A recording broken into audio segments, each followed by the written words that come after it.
अस्सलाम वालेकुम। आज की नई पॉडकास्ट में आप सबको खुश आमदीद है। मार्केट ने थोड़ा बहुत जो है वो बाउंस बैक किया है, सबके चेहरों पे खुशियां नजर आई हैं। पिछले हफ्ते जो हम बता रहे थे कि मार्केट थोड़ा सा डंप लेगी, तो मार्केट ने डंप लिया था। आने वाले दिनों में क्रिप्टो के अंदर क्या होने वाला है और इसके अंदर हम अपने पोर्टफोलियो को कैसे मैनेज कर सकते हैं, रिस्क कैसे मैनेज कर सकते हैं, और जो हमारे बाकी डिस्कॉर्ड के मेंबर्स हैं वो कैसे इस पुल बैक को उन्होंने कैसे बेयर किया था और कैसे उन्होंने अपने पोर्टफोलियो को मैनेज किया था। आज हमने इनवाइट किया हुआ है अपने साथ 3 मजीद गेस्ट को, जो हम आपको इंट्रोड्यूस करवाएंगे। वो अपनी जर्नी आपके साथ शेयर करेंगे। तो आइए अपनी पॉडकास्ट का आगाज करते हैं। Over to you Hasan, kindly take the lead and introduce our esteem members to our group. जी अदनान भाई, थैंक यू। सबसे पहले सबको अस्सलाम वालेकुम, और जो हमारे नाजरीन हमें देख रहे हैं उनको भी अस्सलाम वालेकुम। ठीक है, हमारे पॉडकास्ट की ये सेकंड टाइम है, हम अपने ग्रुप मेंबर्स को बुला रहे हैं। बेसिक एम हमारा गेस्ट को बुलाने का और मेंबर्स को बुलाने का ये है ताकि कुछ लोग ये सोचते होंगे जैसे कि हमने बहुत ज़्यादा कहानियाँ बनाई हुई हैं। ठीक है, हम प्रॉफिट ले लेते हैं, हम जो है स्क्रीनशॉट शेयर कर लेते हैं या मेंबर्स को। तो बेसिक एम लोगों को बुलाने का ये है कि आपके सामने वो आए, वो लाइव स्टोरीज अपनी पास्ट एक्सपीरियंस शेयर करें। उसके बाद वो आपको अपना बताएं कि वो रिट्रेसमेंट में या कोई भी मार्केट अगर ड्रॉ डाउन लेती है तो वो कैसे अपने आप के मैनेज करते हैं, किस तरह अपने इमोशंस मैनेज करते हैं, और आगे बुल साइकिल आने वाली है उसमें वो उनका क्या प्लान है और कैसे उसको इम्प्लीमेंट करने वाले हैं। तो ये बहुत ज़्यादा ज़रूरी होता है कि आप में से, माशाल्लाह से हमारे तीनों मेंबर्स हैं, कि आप में से लोग आए, वो अपनी स्टोरी शेयर करें। तो क्या उसका फ़ायदा होगा कि जो देखने वाला है वो ज़्यादा मोटिवेट होगा, बजाय कि हम अपनी स्टोरी सुनाएं। उसके बरक्स जो आपके अपने मेंबर्स होंगे उनकी स्टोरी से ज़्यादा लोग मोटिवेट होंगे। तो हमारे पास आज जो है वो यमुना अवेलेबल है, ये हमारी प्लैटिनम मेंबर है। और उसके अलावा हमारे पास एक महफूफ है, ये भी हमारी प्लैटिनम मेंबर है। और हमारे पास नूर भाई हैं, ये भी हमारे प्लैटिनम मेंबर हैं। तो इनसे मैं बारी बारी सबसे रिक्वेस्ट करूँगा कि वो अपना पास्ट एक्सपीरियंस शेयर करें। हमारे ग्रुप में जब से आए हैं उन्होंने क्या चेंज देखा है, क्या नई चीज़ें सीखी हैं, उसके बाद वो फिर हमें बताएं कि उनका बुल साइकिल में क्या प्लान है। जी यमुना, ओवर टू यू। जी अस्सलाम वालेकुम सबको। मैंने ग्रुप ज्वाइन किए हुए 3 मंथ्स हुए हैं। उससे पहले मैं अपना बता देती हूँ कि मैं फ्यूचर ट्रेडिंग करती थी और माशाल्लाह मैंने स्टार्ट में काफ़ी प्रॉफिट गेन किया। पहले मैंने 500 का प्रॉफिट किया, फिर मुझे कुछ होना शुरू हो गया कि ये तो प्रॉफिट करने वाला है। लेकिन साथ ही मैंने माशाल्लाह ट्रिपल से ज़्यादा उससे लॉस किया। तो मैं तब ही रुकी और फिर मैंने अदनान भाई की वीडियोस देखती रही कि ये स्पॉट ट्रेडिंग जो है वो हलाल है या फ्यूचर ट्रेडिंग हराम है। तो मैंने उसके लिए स्टडी वगैरह की। देन मैं प्रीमियम ग्रुप ज्वाइन किया और फिर मुझे पता चल गया कि ये जो ग्रुप है और ये जो ट्रेडर्स हैं जो आपको सिग्नल्स दे रहे हैं, तो मुझे काफ़ी कॉन्फिडेंस फील हुआ इसमें कि इनको नॉलेज सही है, इनको पता होता है। क्योंकि जब नल एक कॉइन था उसमें जो उन्होंने एंट्री पॉइंट और जो प्रॉफिट पॉइंट बताया था वो उसी पॉइंट से ही टच होके गया था। तो मुझे काफ़ी अच्छा इम्प्रेशन मिला कि ये तो इनको इतना नॉलेज है कि इनको पता है कि कहाँ से मार्केट पुल बैक होनी है और कहाँ से होनी है। तो मुझे उससे कॉन्फिडेंस मिला और फिर मैंने प्लेटिनम ज्वाइन किया। तो अल्हम्दुलिल्लाह पहले जब स्टार्ट में जब रेड मार्केट होती थी तब मैं डर जाती थी कि अब तो सब कुछ ही गया, अब तो कैसे होगा। क्योंकि मैंने यही सुना हुआ था कि क्रिप्टो जो है वो स्कैम है और सारा कुछ। लेकिन जैसे जैसे लर्निंग हो रही है और जैसे जैसे ये लोग गाइड करते हैं, हसन भाई, असासिन और सारे एडमिन्स जैसे जैसे गाइड करते हैं वो कॉन्फिडेंस बिल्डअप होता जाता है। और अब रिसेंट डंप पे भी मैं घबराई नहीं थी। मुझे तो मजा आ रहा था कि बिटकॉइन नीचे जा रहा है ताकि मैं और बाइंग कर सकूं। तो मैं ही वेट कर रही थी कि नीचे जाए। तो अल्हम्दुलिल्लाह इट वाज ग्रेट एक्सपीरियंस। और आगे भी मैं यही देख रही हूँ कि अच्छा ही एक्सपीरियंस हो। यमुना, आपने बहुत अच्छी बात की है कि आप चाह रही थी कि बीटीसी नीचे जाए और आप और बाइंग कर सकें। तो काइंडली अगर आप हमसे शेयर करना चाहें लोगों के लिए कि आप हमें बता दें कि आपने अपने फंड्स कैसे मैनेज किए थे, क्योंकि हमने देखा कि 90% जो मेंबर्स थे वो अपने फंड्स एग्जॉस्ट कर चुके थे और उनके पास बीसीए के फंड्स अवेलेबल नहीं थे। तो काइंडली अगर आप हाउस के लिए और जो भी हमारे ऑडियंस हमें देख रही है उनके लिए अगर आप बताना चाहें कि आपने किस तरह अपने फंड्स मैनेज किए और आगे आप क्या लोगों को गाइडेंस देना चाहती हैं, तो बहुत ज़्यादा फायदा होगा। हसन भाई, ऐसा है कि जब मैंने स्टार्ट किया था तो मैंने भी फंड्स मैनेज नहीं किए थे। मुझे असैसिन के मैसेजेस थे कि आपने फंड्स मैनेज करने हैं, 50% लगाएं। तो मुझे था कि मैंने जब लगाए और जब मार्केट डंप कर गई तो मेरे पास फंड्स ही नहीं थे। उससे मुझे एक्सपीरियंस हुआ कि वो सही कह रहे थे, उनकी बात माननी चाहिए थी। और फिर जब मैंने फंड्स गैदर किए अपने DCA के लिए, और आगे जैसे जैसे मैं ट्रेड्स लेती गई, फिर मुझे पता चला कि हाँ 50% आपको, अगर आपने $100 की ट्रेड लेनी है तो आपने $50 ही इन्वेस्ट करना है, ताकि मार्केट अप एंड डाउन जाती रहेगी। ये नहीं है कि मार्केट अप ही जाएगी, क्योंकि एज अ ट्रेडर आप यही समझते हो कि मार्केट अब मैंने एंटर हो गया तो अब मैंने प्रॉफिट पे ही एग्जिट लेना है।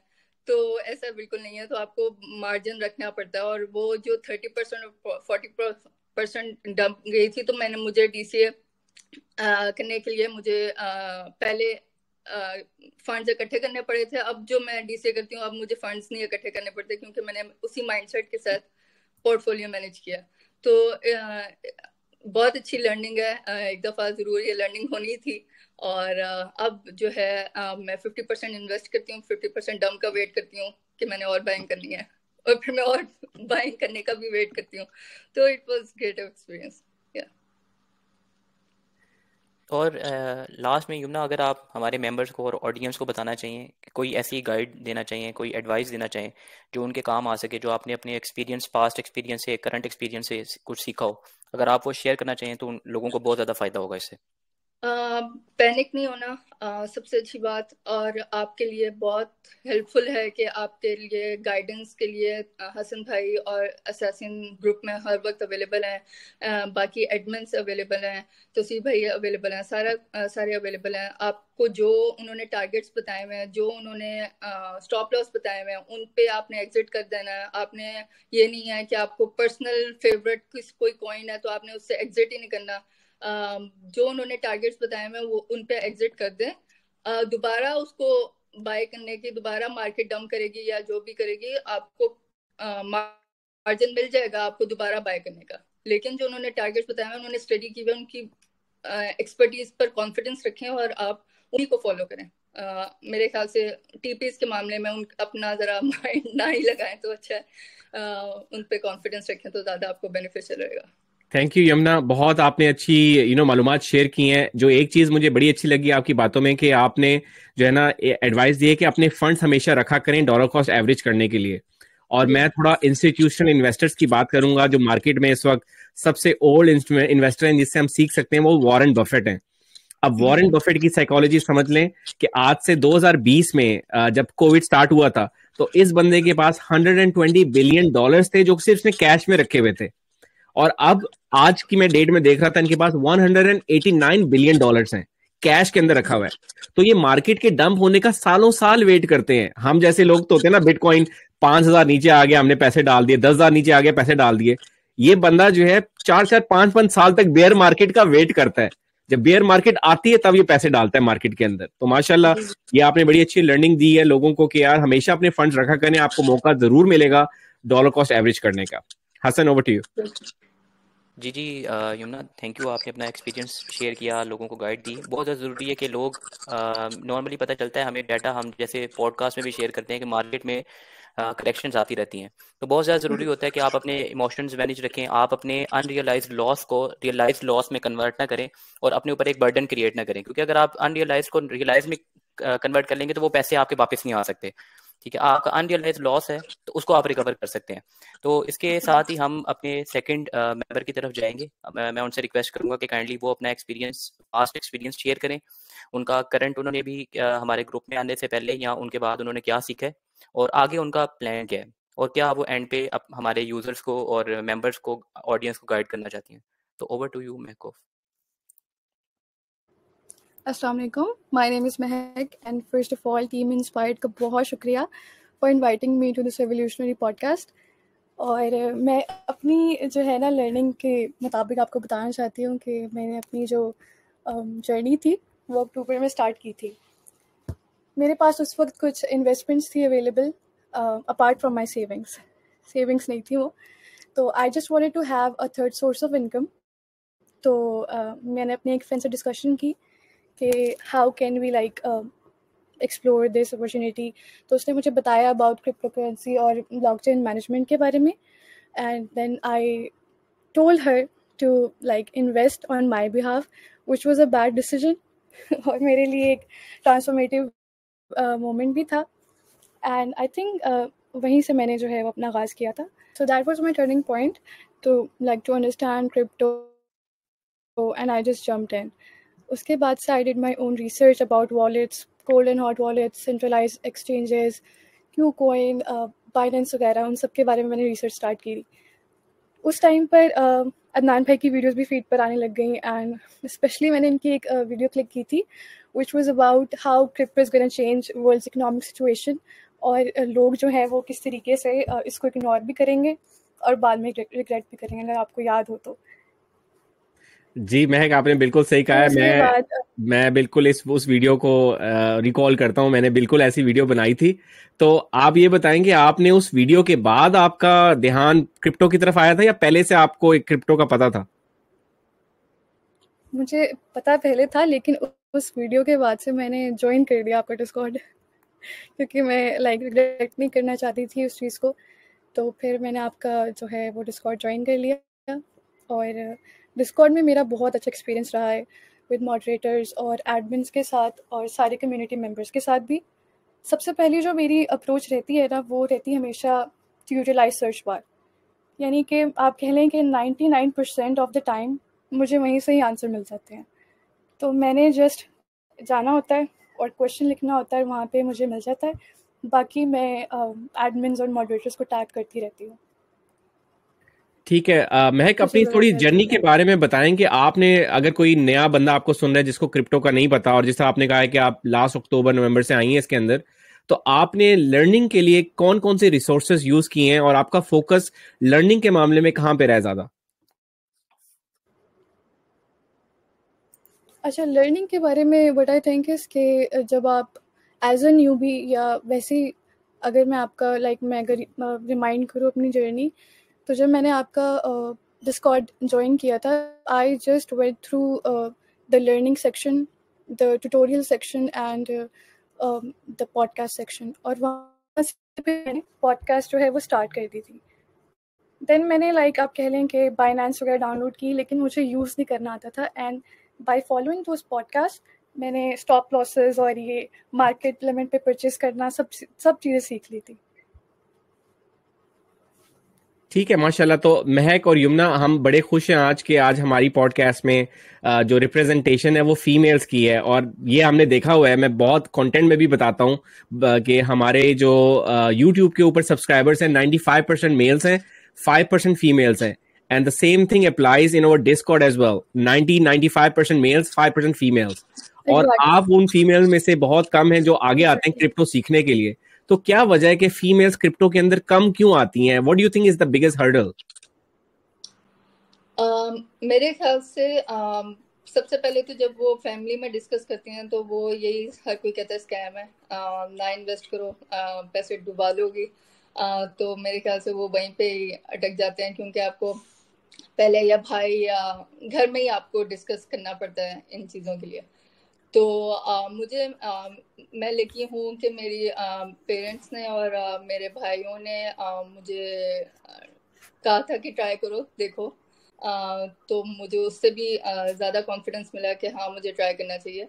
और वैसे भी मेरे अंदर एक बहुत बड़ा कीड़ा है, मैं ट्राई करके ही रहती हूँ कि क्या होगा ज़्यादा से ज़्यादा। जैसे मैंने फ्यूचर ट्रेडिंग भी की थी, तो मुझे उसमें सबने कहा था कि पेपर ट्रेडिंग करो, तो पेपर ट्रेडिंग करके मुझे इमोशंस में नहीं टेस्ट कर पा रही थी कि डाउन जाएगा तो क्या होगा, अप जाएगा तो क्या होगा। वरना वो खुशी होती है कि जब आपके, और जब मैंने लाइव अपने पैसे लगाए तो मुझे तब फियर और डम जाने का खौफ और रेड कैंडल और ग्रीन कैंडल का मुझे पता चला कि क्या असल खौफ क्या होता है, कि आपके पैसे डूब रहे हैं। और वो तो अच्छा खासा ही मिला तो यही कि मुझे रियल टाइम एक्सपीरियंस मिले, वो अल्लाह का शुक्र है, ज़्यादा लॉस नहीं हुआ और आपका ग्रुप और आपकी वीडियो सामने आ गई रील्स के दौरान ही। तो वो अच्छा हुआ कि डिस्कॉर्ड में मैं एंटर हो गई, वरना मैं ज़्यादा लॉस कर रही होती अभी। तानवी, अच्छा, ये यमुना ने एक बहुत अच्छी बात की। अगर आप नोट करते हो तो हम भी अपने हर पॉडकास्ट में नॉर्मली मेंशन कर रहे होते हैं कि लोगों को हम गाइड कर रहे होते हैं कि लेवरेज ट्रेडिंग से वो जितना दूर रहेंगे उतना बेहतर होगा, क्योंकि अल्टीमेटली लॉन्गर रन में जो स्पॉट ट्रेड वो फायदा देने वाली है। फ्यूचर ट्रेड में एक आप अपनी इमोशंस कंट्रोल नहीं कर सकते, एक आपका लॉस है, आप उसको वापस नहीं ला सकते। स्पॉट में ये आपके पास अपॉर्चुनिटी अवेलेबल है, मार्केट आज नहीं 2 महीने बाद, 3 महीने बाद, नहीं तो 6 महीने बाद एटलीस्ट अपनी जगह पे वापस आ जाएगी और आपके फंड्स रिकवर हो जाएंगे। युमना ने बहुत अच्छी बात की है कि आप उन्होंने अपने एक्सपीरियंस से बता दिया कि लेवरेज ट्रेडिंग में क्या होता है, क्यों दूर रहना चाहिए। Exactly. अच्छा, एक और चीज मुझे यमुना की अच्छी लगी इन बातों में, वो ये है जो मैंने कभी सोचा नहीं है कि ये जो पेपर ट्रेडिंग होती है, लोग तो करना शुरू करते हैं। मैंने भी पेपर ट्रेडिंग स्टार्ट की थी बैक इन 2015 या 16, स्टॉक मार्केट के ऊपर की थी। लेकिन वो आपको फंड्स दे देते हैं, आप उन फंड को जो है ना पागलों की तरह लगाते रहते हैं। आप अपने इमोशंस अटैच नहीं कर पाते हैं। क्यों नहीं कर पाते? क्योंकि असल पैसा नहीं होता। आपको पता है फेक पैसा है, उसको लगा दिया, आपका लॉस हो गया, आप खुश हैं। लेकिन जब आपका असल पैसा लगा होता है, आपकी इमोशन उससे अटैच होती हैं, then you make the right decision. तब पता चलता है आप कितना पानी में है। तो that is a very good thing to learn from you. Mahak, आप क्या कहेंगी हमारी फीमेल्स को क्या करना चाहिए क्रिप्टो सीखने के लिए, ताकि मैं चाहता हूं कि वो भी आगे आ सकें, इसके बारे में सीख सकें। What do you think is stopping them from learning it? Adnan भाई, मुझे जो लगता है ना, जो main thing, I don't know लोग इसको एडमिट करेंगे या नहीं, बट जो हमारी फीमेल्स है ना, वो भी बहुत बड़ी इन्वेस्टर्स है, तो आई तो मैसिव रिजल्ट्स मिलेंगे इस वजह से। और लास्टली मैं आप लोगों की बात को कंटिन्यू करना चाहूँगी। आप लोगों ने लाइक मेंशन किया है कि ज़्यादातर लोगों का, इंक्लूडिंग मी, क्योंकि काफ़ी जब मैंने लाइक ज्वाइन किया था, तो मेरे हिसाब से भी क्रिप्टो वाज अ स्कैम और लॉसेस ही लॉसेस दिख रहे थे। बट मैंने ये लर्न किया है कि if you are a strict spot holder, loss जैसा कुछ होता ही नहीं है। लाइक आपने अपनी एसेट्स जो है वो बॉटम से बाय करने हैं, and you have to like selling on the top. DCA जो वो है मस्ट है, और जो रिस्क मैनेजमेंट है उसकी अगर आपको नॉलेज है, तो आपका जो लाइक आप अपनी डिक्शनरी से लॉस का जो है वर्ड निकाल दें। जी बिल्कुल, बहुत अच्छी आपने बात की है कि बॉटम पे आप खरीदें और टॉप पे बेचें। लेकिन एक चीज जो है क्लैरिफाई यहाँ पे मैं करना चाहूंगा कि मार्केट में कोई भी ऐसा बंदा नहीं है जो टॉप को जो है ना पता चल सके ये टॉप है और बॉटम ये है। अगर ऐसा पता चलने लग जाए हर एक को, तो हर कोई जो है ना रातों रात मिलियनेयर हो जाए। लेकिन ये होता है कि आप रिस्क को मिटिगेट कर सकते हैं, मिनिमाइज कर सकते हैं। आपको पता है कि ट्रेंड किधर जा रहा है, आपको पता चलता है कि टेक्निकल चार्ट्स आपको क्या बता रहे हैं, आपको पता चलता है वर्ल्ड न्यूज आपको क्या बता रही है, मार्केट किस तरफ जाने वाली है। और हमारे डिस्कॉर्ड में ये काम बहुत अच्छा असैसिन और हसन से बेहतर कोई नहीं कर सकते। हमेशा मार्केट अपडेट्स में आपको बता रहे होते हैं कि यार इस टाइम मार्केट किधर जा रही है, वीकली कैंडल कहाँ क्लोज हो रही है, डेली कैंडल कहाँ क्लोज हो रही है, हम क्या एक्सपेक्ट कर सकते हैं। So definitely that's one of the good strategy. Hasan, over to you if you have any more questions to ask. नहीं अदनान भाई, इन्होंने बहुत अच्छा अपना एक्सपीरियंस शेयर किया। नॉर्मली जो मेरा एम था इन दोनों को बुलाने का, वो इसलिए था कि नॉर्मली अनफॉर्चुनेटली हमारी सोसाइटी में लेडीज़ को काफ़ी ज़्यादा वो होता है, डिफ़िकल्टी का सामना होता है कि बाहर वो जॉब वगैरह नहीं कर सकती। तो इन दोनों को बुलाने का मेरा मकसद ये था कि जो लोग जो ऐसा प्रेशर फील करती हैं, तो उनके लिए ज़रूरी है कि वो घर बैठ के भी एक ऐसा प्लेटफॉर्म और एक ऐसी चीज़ है जिससे वो अर्न कर सकती हैं। उन्होंने बस करना क्या है, यहाँ तो वो पॉडकास्ट देख लें या किसी भी ओपन सोर्स से आप इन्फॉर्मेशन इकट्ठी करें, क्योंकि उन्होंने सिर्फ अपनी फैमिली को गाइड करना है। एक दफ़ा अगर आप अपनी फैमिली को गाइड कर लेंगे, तो आपकी फैमिली आपके इस जर्नी में कोई भी डिफिकल्टी क्रिएट नहीं करेंगी। लास्ट में मैं अपने थर्ड गेस्ट से रिक्वेस्ट करूंगा, नूर भाई से, कि काइंडली वो अगर अपना हमारे साथ पास्ट एक्सपीरियंस शेयर करें।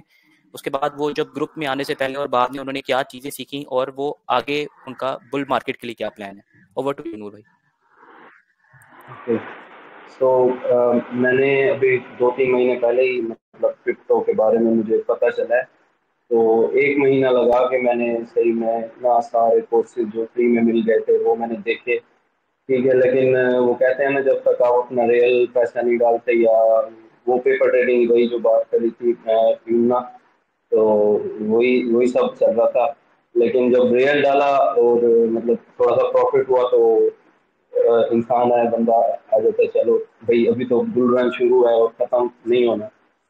तो ये फिर इस तरह करके ना मैंने थोड़े से जो DCA के फंड मेरे कम रह गए थे, लेकिन मैंने फॉलो किया हुआ था कि रखे हुए थे, लेकिन कम थे एज कम्पेयर टू जितने रखने चाहिए थे। तो लेकिन 2 बार DCA किया मैंने, और अल्हम्दुलिल्लाह इतना ज़्यादा इस फंड में लॉस नहीं हुआ। लेकिन फिर अभी जो मेरा पहले पहले था कि मैं मंथली जो स्पोर्ट है, जो छोटी मोटी ट्रेड्स हैं, वो लेके मैं अपना निकालता रहूँगा। और लेकिन अब मेरा ये है कि लॉन्ग टर्म बस मैं DCA करता रहूँगा मंथ के मंथ, जो मेरी सैलरी आएगी, और मैं इसको नहीं भी हाथ लगा रहा बुल रन में। तो ये मेरा एक है। थैंक यू नूर भाई, आपने बहुत अच्छा एक्सप्लेन किया है। अगर आप काइंडली जो हमारे न्यू यूज़र हैं या ऑडियंस है उनको बताना चाहें कि आप जो मार्केट में एंटर हुए तो आपकी साइकी थी कि आप शॉर्ट टर्म प्रॉफिट की तरफ जाते थे, और आप मुझे लगता है प्राइस मैनिपुलेशन से बहुत ज़्यादा आपके इमोशंस फ्लक्चुएट करते होंगे। तो अगर आप हमारे न्यू जी जी लोगों को बताना चाहें जो एंटर हुए हैं कि आपने अपना जो माइंडसेट है वो शॉर्ट टर्म होल्डर से as a long term holder या फिर एज अ इन्वेस्टर कैसे शिफ्ट किया, तो अगर आप काइंडली इसको एक्सप्लेन करना चाहें। वो मैंने इस तरह किया कि मैंने क्रिप्टो को as a source of income देखना छोड़ दिया। मतलब पहले मैं देख रहा था, जब प्रॉफिट बन रहा था मैंने कहा ये तो बस ठीक है, अच्छी है, लेकिन अब मैं नहीं सोचता, मैं अपने काम पे ध्यान देता हूँ। और मैं चार्ट भी बिल्कुल नहीं खोलता, ग्रुप में रात को आता हूँ, एक बार देख लिया, बस अपना अपने आप को बिजी रखा हुआ है दूसरी चीज़ों में, और ये एक साइड में चल रहा है, बस ये चीज़ है। मतलब जिम भी जाता हूँ या काम, मतलब वर्कआउट, ये वो वर्कआउट बहुत जरूरी है जो भी ट्रेडर है उसके लिए, वरना दिमाग वो उड़ जाता है बंदे का। ये सारे ट्रेडर यहाँ वो पे चार्ट जिम देखता जाने रहता है वाले बस, हैं। और फिर हाँ, ये अच्छी बात नूर भाई ने बताई है कि ये माशाल्लाह ट्रेडर होके जिम जाते हैं और जिम कितना जरूरी है। और अच्छी एक जो चीज सबसे अच्छी सीखने वाली है ये कि वो भी बार बार चार्ट्स मत देखा करें, चार्ट देख देखे पागल मत हुआ करें। ये नूर भाई आपके सामने परफेक्ट एग्जांपल है। दिन में कहते हैं मैं एक दफा देखता हूँ, वो भी रात में देखता हूँ, उसके बाद डिसीजन लेता हूँ खरीदना है या बेचना है। साइड पे इसको रखा हुआ है, साइड हसल के तौर पे इसको रखा हुआ है। तो I think that's the right way to do it. तो नूर भाई, अब तक ऐसे ही आपसे अदनान अगर भी। पूछें कितना प्रॉफिट कितना लॉस हुआ है, आप प्रॉफिट में ज्यादा है या लॉस में ज्यादा है? मेरा नहीं, मैं पिछले मंथ बहुत ज्यादा प्रॉफिट हुआ था मेरा, मतलब मेरा 20-30% ऊपर चला गया था पोर्टफोलियो ना। तो अभी वो जो 20-30% था वो भी गया, और 10-20% और भी थोड़ा नीचे आ गया। अभी अभी मैं लॉस में हूँ, लेकिन टेंशन नहीं है। वो फिर क्योंकि मैंने डीसीए किया हुआ था, वो कुछ ना कुछ रिकवर भी हो जाता है। लेकिन मैं अभी अनरियलाइज्ड है, तो मैं नहीं उसको इतना वो देखता। ऐसी बात ही है नूर भाई। अदनान भी, आपने एक चीज़ नोट की होगी कि इसमें जो है वो बिल्कुल डिस्पैरिटी नहीं थी, लोग बिल्कुल जो है वो ट्रांसपेरेंट रहे। अगर इन्होंने फ्यूचर ट्रेड की है उसमें लॉस किया है वो उन्होंने शेयर किया है। और जैसे अगर इनके पास कॉस्ट बायस के फंड नहीं थे तो उन्होंने वो भी एक्सप्लेन किया है। तो ये बहुत ज़्यादा ज़रूरी है कि नए यूज़र को, न्यू ऑडियंस को जो हमारा पॉडकास्ट देख रहे हैं फॉर लर्निंग, उनके लिए चीज़ें काफ़ी ज़्यादा ज़रूरी है, ताकि उनको एक इन्फॉर्मेशन जो है वो एक ऐसे बंदे से पता चल रही है जो उनकी जगह है। मतलब वो ग्रुप हैंडल नहीं कर रहा, वो एडमिन नहीं है, उनके सेम इमोशंस उसी तरह है जिस तरह ऑडियंस के हैं।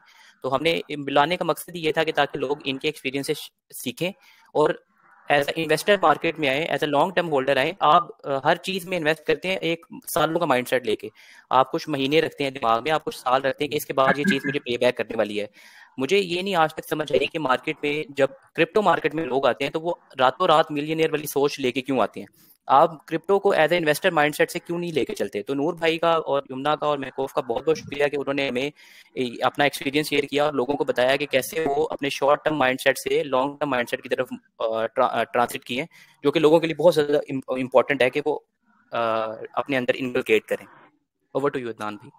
जी, तो thank sum you up so कर मच। देते हैं। यमुना, नूर और महक का सारा एक्सपीरियंस, ये बिल्कुल नए लोग थे। यमुना जो थी वो फ्यूचर ट्रेडिंग से आई थी और इसके बाद इन्होंने जो है पेपर ट्रेडिंग भी की थी। उसके बाद इन्होंने स्पॉट ट्रेडिंग में आई हैं, डॉलर कॉस्ट एवरेज के लिए फंड्स रखती हैं और अपना जर्नी बता रही हैं कि it's a long term journey and she is in for a long term, she is not here to make quick money. Noor भाई ने भी अपनी ये एग्जाम्पल दिया है कि आते हैं, सारा दिन चार्ट्स नहीं देखते हैं, मार्केट के अंदर इन है। वो वॉरेन बफेट की एग्जांपल बिल्कुल सही कॉपी कर रहे हैं ये कि time in the market is better than timing the market. Market को टाइम ही नहीं करते, तभी रात को एक दफा ही वो चार्ट्स खोल के देख लेते हैं और अभी भी डॉलर कॉस्ट एवरेज कर रहे हैं, फंड्स अपने लेके चल रहे हैं। महक ने भी बड़ी अच्छी एग्जांपल दी कि लड़कियां जो हैं वो पाकिस्तान में इतनी नहीं आती हैं, लेकिन इन्होंने भी मार्केट में अपने आप को एंटर किया है पिछले अक्टूबर से और अब तक अपने फंड्स को सही लेके चल रही हैं, डॉलर कॉस्ट एवरेज कर रही हैं। सब लोगों में एक चीज कॉमन है कि भाई हर कोई डॉलर कॉस्ट एवरेज कर रहा है, हर कोई मार्केट गिरने का इंतजार कर रहा होता है। जैसे महक और यमुना ने कहा था, मार्केट गिरने का हम वेट करते हैं, फिर वहां से हम परचेजिंग करते हैं, डॉलर कॉस्ट एवरेज करते हैं, ऊपर लेके जाते हैं। स्पॉट ट्रेडिंग में सुकून की नींद सोते हैं, कोई टेंशन नहीं होती, हमें पता है कि यार मार्केट ने अप एंड डाउन जाना है, उस तरह हम लेके चलते रहते हैं। सो आप तीनों का बहुत बहुत शुक्रिया, आप लोगों ने अपना एक्सपीरियंस शेयर किया। If you guys feel like staying in this our podcast, you can stay because we are going to talk about market now. आज का जो हमारा टॉपिक है वो ये है कि हम मार्केट में देखना चाहते हैं कि मार्केट इस वक्त कहाँ पे जा रही है। तो थोड़ा बहुत एनालिसिस आपको बताएंगे, जो हमारे असैसिन भाई हैं वो शेयर करते रहते हैं अपना डिस्कॉर्ड के अंदर, जो हमारा मार्केट एनालिसिस का सेक्शन है। तो असैसिन, मार्केट के बारे में आपने पिछले हफ्ते कहा था कि मार्केट डंप लेगी और मार्केट ने वाकई डंप लिया। तो इस हफ्ते आपको क्या लगता है, मार्केट किधर जाने वाली है? क्या देखते हैं अगले 7 दिनों के अंदर मार्केट किस तरफ जा रही है? ये हमारा एक डेली टाइम फ्रेम पे अनटैप्ड फेयर वैल्यू गैप था। It was a premium FVG. यहाँ से बिटकॉइन ने बिल्कुल बाउंस किया and now it's back with in the bull pattern range. Number one चीज, 2 दिन पहले आई थिंक मैंने प्लैटिनम के साथ या कल परसों किया था सेशन, जिसमें मैंने बताया था कि ये नॉर्मली आपके साथ ये होता है कि आपकी एक बुलिश सिनेरियो बन रहा होता है, लेकिन उधर आपका एक फेक आउट होता है and then the coin grabs the liquidity and rallies upside। अभी इसमें यही सीन है कि क्योंकि अभी वीकेंड है, स्टॉक मार्केट क्लोज्ड है, we will see potential CME gap अगर ज्यादा मार्केट पंप एंड डंप करती है और अगर हम वीकली टाइम फ्रेम यानी मंडे रेंज ओपनिंग तक हम इसी रेंज में क्लोज करते हैं, then it will be all good for bitcoin and we will be back within this range. Currently as you can see if we zoom in, bitcoin ने जो pump लिया वो आपका यहाँ पे ऑर्डर ब्लॉक था, यहाँ पे आपकी अच्छा आप रेजिस्टेंस के लिए सप्लाई जोन के लिए, यहाँ से इसने फिलहाल रिजेक्शन ली है। तो for now it's all good, we are fine on higher time frame. And secondly जो मेजर न्यूज थी वो मैंने ग्रुप में भी शेयर की थी कि ग्रे स्केल ने GBTC ने अबाउट 1030 या 1050 बिटकॉइन बाय की है। वो कब बाय किए हैं? जब आप लोगों ने बेच के लॉस किया। अच्छा, मुझे इस चीज की असैसिन बड़ी हैरानगी हुई है कि पिछले 1-1.5 महीने से GBTC बेच रहा था, आउटफ्लोज होते जा रहे थे, तो ये कल की डेट में इनफ्लो स्टार्ट हुए हैं। तो इसके ऊपर थोड़ा रोशनी डालें कि पहले आउटफ्लो क्यों होता रहा और अब इनफ्लो क्यों हुआ अचानक से? आपको क्या लगता है इसके पीछे क्या वजह है? The reason is quite simple and logical. Sell high and buy lower. And news ये आई थिंक आज रात को सुबह आई थी यूएस के रात के टाइम, लेकिन आई वाज चेकिंग कि इनफ्लो सेकंड में एक होता, तो ऑब्वियसली वो आपको न्यूज तभी देंगे जब वो चाहेंगे, because what you see on social media is what they want to show you on social media. So again simple सी बात है, इंस्टीट्यूशन ने ले लिया है, दे होल्ड अबाउट 250 या 237,100,000 of bitcoins, which is like 2-3% of entire supply. So yeah, अब if someone still thinks कि बिटकॉइन लॉन्ग टर्म के लिए कैसा है, it's in front of you. और ये जो चार्ट आप दिखा रहे हैं, इस चार्ट से आपको एक चीज समझ आ जानी चाहिए कि बहुत बड़ा फंड मार्केट में आ सकता था जब हमारे सीजी भाई को जेल हुई है 4 महीने की।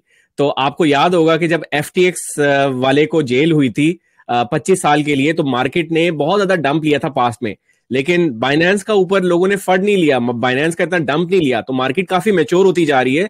और ये बात अच्छी है कि यार बिटकॉइन इतना नीचे नहीं गया, वरना अगर ये 2-3 साल पहले चले जाएं, आपको याद है अगर ऐसा कोई सीन तब हुआ होता तो मार्केट तो आराम से 60-70 हजार से गिर के 20-25 हजार पे आराम से चली जाती, जो मार्केट जंपे मारती है। लेकिन अभी मार्केट में ऐसा बिग डंप देखने को नहीं आया। तो असैसिन चार्ट्स भी यही दिखा रहे हैं आपको।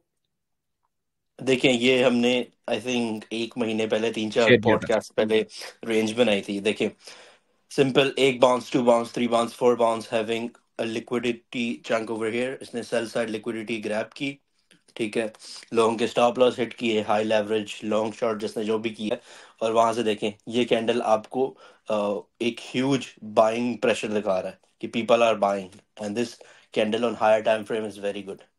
So yeah, अब आप देखें the candle is most likely gonna close within the क्या कहते हैं जो बॉक्स जो रेंज थी, in fact above it. So yeah, we're still fine. जब तक अब ये नहीं टूटता, अगर ये टूटी range, then we will go around this 50, 48, 50 range. But for now, range to range play करें and it's all good. ठीक है, तो कौन सी रेंज आप बता रहे हैं अगर वो टूटी तो नीचे मजीद 48 तक जा सकता है? ये हमारा रिसेंट लो है जो फेयर वैल्यू गैप का FVG का था। Let me make it again. To see. ये हमारा अनटैप्ड FVG था, ये हल्का सा इसको टच करके सीधा से बाउंस किया है। अब आप देखें यहाँ पे मेजर एक आपका ऑर्डर ब्लॉक और आपकी लिक्विडिटी है अराउंड 50,800। ये स्वीप हुई, अगर ये सस्टेन ना किया ना तो bitcoin has to come around this 40 to 41, ये जो मैंने यहाँ पे बताया इंपॉर्टेंट लेवल 55,500। ये अगर हम इधर जाके देखें परपेचुअल पे, तो आपको ये देखेंगे यहाँ से बाउंस किया, ये आपके लेवल्स हैं. So but for now we are fine. ठीक है, यमुना, महक एंड नूर, आप भी इस पॉडकास्ट का हिस्सा हैं.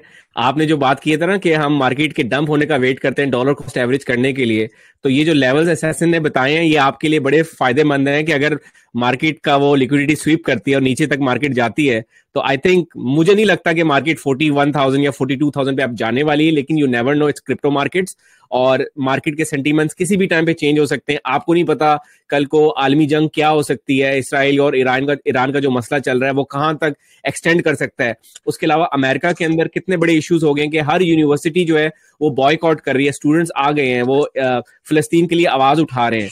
तो ये मसला आगे मजीद जा सकता है. अल्लाह ना करे किसी एक स्टूडेंट की जान चली जाती है. तो जिस तरह आपको याद होगा 4 साल पहले जब इलेक्शन हुए थे, वो एक ब्लैक एक्टिविस्ट बंदा जब वो बेचारा मरा था, उसके बाद कितने ज्यादा लोग रोड्स पे आ गए थे और मार्केट ने क्रैश किया था. तो ये सारे सिनेरियोस आपको नजर अंदाज नहीं करने होते. ये सारे सिनेरियोस आपकी मार्केट पे असर करते हैं, मार्केट को नीचे लेके जा सकते हैं. सो हसन, आप भी देखते रहते हैं, फंडामेंटल एनालिसिस करते रहते हैं, आपको चार्ट्स में क्या नजर आ रहा है? ठीक है अदनान भाई, अगर मैं आपसे शेयर करूं तो नॉर्मली मैं पहले भी ये बताता रहता हूं और नॉर्मली मेरा फोकस जो होता है वो होता है फिक्स रेंज ट्रेडिंग पे. तो उसमें अगर मैं देखूं तो मेरे पास जो बिटकॉइन का नॉर्मली ना अदनान भी जो पैटर्न होता है वो सेम रहता है. मतलब क्या कभी कुछ चीज़ों में वो 2016 की साइकिल से मैच करेगा हाफिंग से, और कुछ हो सकता है चीज़ों में उस 2020 से. अगर हम विद रिस्पेक्ट टू रिट्रेसमेंट देखते हैं तो वो 2016 की, और अगर एक्यूमुलेशन और डेज वाइज एक्यूमुलेशन से देखें तो वो नॉर्मली 2020 साइकिल को फॉलो कर रहा होता है. तो अगर इसमें एक पैटर्न होता है कि बिटकॉइन जो है वो प्री पोस्ट हाफिंग एक रेंज आता है, एक्यूमुलेशन रेंज, उसके बाद उससे पंप करता है, उसके बाद फिर आगे उसको टैप करके और अल्टीमेटली बुल मार्केट को स्टार्ट करता है. जो मेरे मुताबिक जो बिटकॉइन की हाफिंग के बाद पोस्ट एक्यूमुलेशन रेंज है वो है 60,660 टू 67,400. मतलब कि इसके अंदर जो है वो आप देखेंगे नॉर्मली बहुत ज़्यादा इन्वेस्टर एक्यूमुलेट कर रहा होगा, और एक्यूमुलेट और जैसे वो इस रेंज से नीचे डिप करेंगे तो वो बहुत ज़्यादा बिटकॉइन बाय करेंगे. तो नॉर्मली मैंने अपने मार्केट एनालिसिस में एक चार्ट भी शेयर किया था जिसमें मैंने बताया था कि 24 आवर्स में जो बड़े वेल्स हैं उन्होंने 47,000 बिटकॉइन बाय किया, जो कि बहुत बड़ी एक्टिविटी है. एक 24 घंटे में एक मेजर न्यूज़ भी कुछ नहीं आई और कुछ भी नहीं आया, क्योंकि वो बहुत देर से इस रिट्रेसमेंट का वेट कर रहे थे. तो उन्होंने 47,000 बिटकॉइन एक्यूमुलेट किए. तो मेरे मुताबिक जो अभी जो रेंज है बिटकॉइन की पोस्ट हाफिंग एक्यूमुलेशन रेंज वो है 60,060 से 67,400. ठीक है, तो ये आपने बड़ी अच्छी इन्फॉर्मेशन दी है. एक्यूमुलेशन रेंजेस आपने बता दिए, 60 टू 67,000 बता दिया आपने. मुझे ये बताएं कि जीबीटीसी, अभी असैसिन भी बात कर रहे थे कि बहुत ज्यादा परचेस किया जा रहा है. असैसिन जीबीटीसी परचेस क्यों किया जा रहा है जबकि उसकी एक्सपेंस रेशियो जो है वो ऑलमोस्ट 1.5% है, जबकि बाकी जितने भी बिटकॉइन के ईटीएफ्स हैं उनकी जो एक्सपेंस रेशियो है किसी की 0.25 है, किसी की 0.2 है, जबकि जीबीटीसी की सबसे हाईएस्ट है. तो लोग इसको क्यों खरीद रहे हैं और बाकी ईटीएफ को क्यों नहीं खरीद रहे? आपको क्या लगता है? अदनान भी अगर मैं इसका जवाब दूं, आपको पता है हम जनवरी के बाद से ये देख रहे हैं कि जीबीटीसी में बहुत ज्यादा सेलिंग प्रेशर आ रहा है. आपने देखा होगा उसकी एसेट मैनेजमेंट फी जो है वो बहुत ज्यादा है. ठीक है, और जो इसी वजह से जो यूजर था वो मूव कर रहा था ऐसे ईटीएफ की साइड पे जो कि बहुत कम जो है उनको मैनेजमेंट फी प्रोवाइड कर रहे हैं. तो प्रोलॉन्ग 4 महीने की सेलिंग के बाद पहली दफा हमने देखा है कि जीबीटीसी ने मोर देन 1000 जो है वो बीटीसी बाय की हैं. तो इसकी पॉसिबल अभी अंदर की रीजन तो उनको ही पता हो सकती है. तो पॉसिबल रीजन ये हो सकती है कि जीबीटीसी मार्केट में बहुत ज्यादा पहले से है. ठीक है, तो कुछ उनके होंगे, जैसे हर चीज के एक लॉयल कस्टमर होता है. तो मुझे लगता है कि वही लॉयल कस्टमर जो है वो एक एक्शन में आया, जिन्होंने देखा कि बिटकॉइन ने एक्यूमुलेशन रेंज से नीचे फेल्ड ऑक्शन दिया और उसके बाद जो है उन्होंने वहां से बाय किया है. तो हमारे पास पॉसिबल रीजन यही हो सकती है, रीजन के उनके जो लॉयल इन्वेस्टर है वो मार्केट में है और उसने बाय किया. ठीक है, मैं इस चीज को चार्ट में भी दिखाना चाहता हूँ. Assassin, if you allow me to share my screen I can show it to our audience. अच्छा, ये जो हम ईटीएफ की बात कर रहे हैं ये आप जाके देख सकते हैं. कॉइन ग्लास की वेबसाइट है, यहाँ पे ईटीएफ आपको नजर आएगा ऑप्शन. यहाँ पे बिटकॉइन ईटीएफ ओवरव्यू आप देख सकते हैं और यहाँ से आप फिल्टर में जाके से स्पॉट सेलेक्ट कर सकते हैं. अब स्पॉट का वॉल्यूम ये आपको दिखा रहा है जिसमें सबसे ज्यादा वॉल्यूम जीबीटीसी का इस वक्त टॉप पे आया हुआ है. प्राइस इसकी $55 चल रही है, वॉल्यूम $345 मिलियन का हुआ है. और आप ये मजीद देख सकते हैं कि यहाँ पे एक्सपेंस रेशियो जो मैं बात कर रहा था सबसे ज्यादा जीबीटीसी वालों की 1.5, बाकी जितने भी आपके चल रहे हैं मार्केट के अंदर ETF, उनमें देखें 0.25 सेकंड पे जो है IBIT है, ये है ब्लैक रॉक वालों का, इनकी एक्सपेंस रेशियो कितनी कम चल रही है।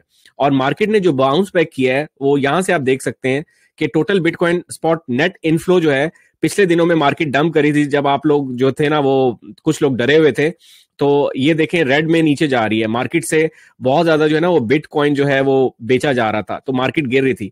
तो ये कल की डेट में इनफ्लो देखें कितना ज्यादा हुआ है, ये कितनी बड़ी कैंडल नजर आ रही है। इसका मतलब है कि वापस ये जो अभी हसन भाई ने बात बताई है ना कि एक्यूमुलेशन फेज चल रहा है, 60 to 67,000 की रेंज बताई है, तो ये चीज हम यहां से वेरीफाई कर सकते हैं कि मार्केट में दोबारा से खरीदना शुरू हो गया है। अब आगे जाके फ्यूचर में ये खरीदेंगे लोग, बेचेंगे, you can not predict it from here, it depends on world events as well.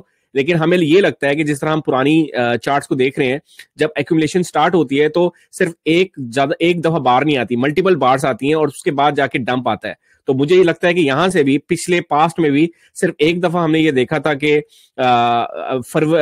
जनवरी के अंदर सिर्फ एक दिन ये बार ऊपर गई थी, उसके बाद थोड़ा सा आउटफ्लो हुआ था, फिर उसके बाद दोबारा इनफ्लो होना शुरू हो गया था। चूंकि इस वक्त मार्केट में डिमांड भी बिटकॉइन की बहुत ज्यादा है, ETF जो है वो ऑलरेडी अमेरिका में लॉन्च हो चुका है, कनाडा में पहले से ही फ्यूचर ETF लॉन्च हो चुके थे, अभी जो है वो हांगकांग ने भी ETF लॉन्च कर दिया है, और कल को ऑस्ट्रेलिया भी ETF बिटकॉइन का लॉन्च कर रहा है। तो ये सारे सिनेरियोज जो हमें ये बता रहे हैं कि आने वाले दिनों में बिटकॉइन की डिमांड मजीद ज्यादा हो सकती है, और ये सारे सिनेरियोज आप खुद भी चेक कर सकते हैं इस वेबसाइट के ऊपर जाके। Hasan, do you have anything else to add there? जी अदनान भाई, अगर आप मैं स्क्रीन शेयर कर लूँ अपनी, मैं आपको एक बहुत इंपॉर्टेंट चीज़ दिखाने वाला हूँ अभी। ये मैंने जो है वो कल ही नोट की थी, उससे पहले मैं ये चेक कर रहा था। अच्छा, ये मैं इसकी बात कर रहा था, अगर आप देखें कि ये जो ऑरेंज में मैंने मार्क किया ना, ये हाफिंग एक्यूमुलेशन रेंज है। अगर मैं आपको दिखाता चलूँ, अगर आप ये मैं अभी आपको दिखा रहा हूँ, ये 2016 की साइकिल है। इसमें अगर देखें तो बिटकॉइन जो है वो इस रेंज में एक्यूमुलेट का था। देखें ये है 7.5 से अप्रोक्सीमेटली हमारे पास 540। इसमें बिटकॉइन ने अप्रोक्सीमेटली 217 डेज एक ही रेंज में स्पेंड किए हैं। अब आपको एक चीज दिखाऊं मैं आपको, ये देखें इसने रेंज लो यहाँ ब्रेक की और कितने परसेंट डंप लिया है, दैट इज 20.78। तो देखिए अप्रोक्सीमेटली 20.78% इसने डंप लिया है। अब मैं एक चीज आपको भी दिखाता हूँ, ये देखें अदनान भाई, यहाँ पे बिटकॉइन जो है वो एक्यूमुलेट कर रहा है इस रेंज के अंदर, जो कि 60,660 से 67,400 मैंने बताई है। इससे अगर हम इधर से ब्रेक करके देखें तो बिटकॉइन ने अप्रोक्सीमेटली जो है वो 6.04% का मूव डाउन साइड की तरफ लिया है, जो कि ये बताता है कि जो हाफिंग साइकिल है वो रिट्रेसमेंट में जो बिटकॉइन है वो फॉलो कर रहा है 2016 को। एक्यूमुलेशन वाइज हम देख सकते हैं कि ये फॉलो कर रहा है 2020 साइकिल को। तो इसमें देखें कि 2020 की साइकिल देखते तो हाफिंग के बाद जो बिटकॉइन है इसने अप्रोक्सीमेटली 220 डेज एक्यूमुलेट किया था। तो यही मैं आपको पिछली दफा बता रहा था कि हमने एवरेज जो इसकी रखी हुई है कि एक्यूमुलेशन कंटिन्यू रहेगी, वो रहेगी 200 से 220 डेज। और उसके बाद जो है इसने यहाँ पे 540 डेज 46 डेज के पास बाद जाके इसने ऑल टाइम हाई यहाँ पे क्रिएट किया है। इसके अलावा अगर मैं आपको दिखाता चलूँ, मेरे पास डाटा में चीज अवेलेबल है, ये जो मैं आपको दिखाना चाह रहा था, सॉरी यहाँ पे, कि 24 घंटे में बिटकॉइन वेल्स ने 47,000 बिटकॉइन जो है वो अक्यूमुलेट किए थे। यहाँ पे हम देख सकते हैं, यहाँ पे हमारे पास ये डाटा अवेलेबल है कि कितनी ज्यादा अक्यूमुलेशन हुई है। जैसे उसने post halving accumulation range break की है, तो वेल जो है वो धड़ाधड़ अपने फंड्स लेके आए कि हमने किसी तरह जो है ना रिट्रेसमेंट बाय करनी है। तो हमारे पिछले 2 पॉडकास्ट में हम रेड PNL में चल रहे थे, तो हमारा लोगों को समझाने का और गाइड करने का मकसद ये था कि आप अगर लॉस में है तो ये आपका लॉस, जैसे आपका प्रॉफिट हमेशा नहीं रहता, इसलिए आपका लॉस भी नहीं रहेगा, तो लॉस आपका रिकवर कर देगा। आप 2 हफ्ते जो है वो अपनी एक्सचेंज बंद कर दें, अपने वॉलेट्स को ना देखें, PNL को ना देखें, तो चीजें बहुत बेहतर होंगी। तो अल्लाह का शुक्र है कि बस आप अगर अच्छा काम कर रहे हो, लोगों को सिखा रहे हो, तो अल्लाह आपका साथ देता है। कि हमने देखा कि आज अगर हम देखें तो मार्केट जो हमारे यूजर कुछ 50-60% भी लॉस में थे, वो आज रिड्यूस होकर वो 20 से 25% में आ गए हैं। इंशाल्लाह आगे चलने वाले कुछ महीनों में नाम भी आप देखेंगे कि जो लोग आज लॉस में है वो इससे बहुत ज्यादा प्रॉफिट में होंगे। ये मेरा जी आप पहले कर लें बात। जी तो देखें, चीज़ों को रिलेट करना बहुत ज़रूरी होता है। तो अभी हसन भाई ने कहा है कि काफ़ी लॉसेस मिनिमाइज हो गए, 50% से लॉसेस कम हो गए, और लोग जो हैं वो डॉलर कॉस्ट एवरेज कर रहे हैं, और वेल्स जो हैं वो अपने पैसे लेके आ रही हैं। तो Hassan, it will be great अगर हम ये वेल्स की मूवमेंट जो है ना अपने मार्केट एनालिसिस के अंदर टाइम टू टाइम शेयर करते रहें, ताकि हमारी जो मेंबर्स हैं उनको पता चलता रहेगा जो बड़े बड़े वेल्स हैं जिनके मिलियंस ऑफ डॉलर्स के पोर्टफोलियो हैं वो अपनी पोजीशनिंग कैसे कर रहे होते हैं। तो आया कि ये देख सकते हैं, ये डेटा अवेलेबल है ऑन द स्पॉट के आप देख सकेंगे वेल्स इस वक्त परचेजिंग क्या कर रही है और कौन कौन सी लोकेशन से परचेजिंग कर रही है, क्योंकि अगर हमारे पास लोकेशन का डेटा होगा तो उससे हम देख सकते हैं कि भाई ये वेल जो है ये हांगकांग से नई वेल्स आ गई है मार्केट के अंदर जो बिटकॉइन ईटीएफ के पीछे पड़ी हुई है, या ये वेल्स अमेरिका के अंदर है, यूरोप के अंदर है, कहाँ पे है। तो कोई लोकेशन बेस्ड डेटा अवेलेबल है कि नहीं है? नहीं अदनान भी मेरे मुताबिक ऐसा तो अवेलेबल नहीं है, लेकिन नेक्स्ट टाइम से इंशाल्लाह मैं ये ट्राई करूंगा कि जो वेल्स बहुत ज़्यादा तादाद में बड़े कॉइन्स या फिर बिटकॉइन एक्यूमुलेट कर रही है तो मैं आपके पास एक ना उनकी एक पूरी ट्रांजैक्शन हिस्ट्री होती है तो मैं वो लेके आ जाऊँ। तो नेक्स्ट टाइम से इंशाल्लाह मैं ऐसे ट्राई करूंगा कि मैं 2 से 3 स्लाइड्स इस चीज़ पे ऐड कर दूं ताकि लोगों को आइडिया होता जाए। हमेशा मैं ये चार्ट एक आपको पता होगा ये दिखा रहा होता हूँ कि BTC draw down from all time high at halving कि आपने देखा है ये बहुत ज्यादा जरूरी है। देखिए आप अगर ये चीजें ये डाटा और ये चीजें अभी नहीं सीखेंगे ना तो जितने भी मार्केट में मैंने आपको पिछली दफा भी बताया था कि ऑल टाइम जो BTC ब्रेक करता है तो 6 रिट्रेसमेंट आती है, तो हर रिट्रेसमेंट पे आप सेल करेंगे फिर बाय करेंगे तो अल्टीमेटली आप अपने फंड्स एग्जॉस्ट कर देंगे। एक दफा ये चीज ये चार्ट आप अपने दिमाग में बिठा लेंगे, मार्केट में पहले भी करेक्शन आती रही है। क्यों करेक्शन आती है कि मार्केट जब ऑल टाइम हाफिंग की तरफ जाती है तो लोगों के इमोशंस बहुत ज्यादा हवा में होते हैं। जब इमोशंस हवा में होते हैं तो एक उसको जो सेंटिमेंट साइकिल में एक टर्मिनोलॉजी यूज होती है यूफोरिया, तो ठीक है ये वेल्स जो होती हैं फिर इसी को टैकल करती हैं। तो यूफोरिया को टैकल करने का क्या तरीका है, आप रिट्रेसमेंट लें उसके बाद कंसोलिडेशन स्टार्ट कर दें। तो क्या होता है कि जब लोग देखते हैं कि इतने दिन हो गए हैं, अभी हमें जैसे इस रेंज में अप्रोक्सीमेटली 60 डेज होने वाले हैं, तो लोगों के अंदर एक फ्रस्ट्रेशन आना स्टार्ट हो रही थी कि 60 दिन गुजर गए यार अभी तक हमने कोई बड़ा प्रॉफिट देखा नहीं है, कोई बड़ा मूव नहीं आ रहा मार्केट के अंदर। तो अल्टीमेटली क्या होता है वो 60 दिन की फ्रस्ट्रेशन जैसे 90 दिन में या 120 दिन में जाती है तो वो सेलिंग स्टार्ट कर देते हैं। यही टाइम होता है जहां पे वेल्स एंट्री करना स्टार्ट करते हैं और उसके बाद मार्केट को पंप करते हैं क्योंकि उनको एग्जिट लिक्विडिटी चाहिए होती है। तो देखिए जैसे पहली हाफिंग में मार्केट ने हाफिंग के बाद 61.4% डंप लिया था, उसके बाद 43.5% और 2020 की साइकिल के बाद 56.6% लिया था। देखिए आपने ये 3 डंप नहीं देखे, ठीक है आपने नहीं देखे। अगर आप अपने आप को एनालाइज करें कि अगर आप ये 3 डंप देख लेते तो क्या आप मार्केट में रहते? ठीक है आप हार्ट अटैक हो चुका होता। ऐसे बिल्कुल जी सही बात है आपकी। तो बहुत ज्यादा जरूरी है कि आप डाटा को एनालाइज करें, और आप डाटा को एनालाइज करने का और ये चीजें आपसे फ्री में शेयर करने का मकसद ये है कि आपके दिमाग में चीजें ड्रिल हो जाएं। अल्लाह ना करे अगर ऐसी रिट्रेसमेंट है तो आपको पता हो यार हाँ ठीक है मुझे उस एपिसोड में एक बंदे ने बताया था कि यार रिट्रेसमेंट आती है तो मैं उसके लिए पहले तैयार हूँ।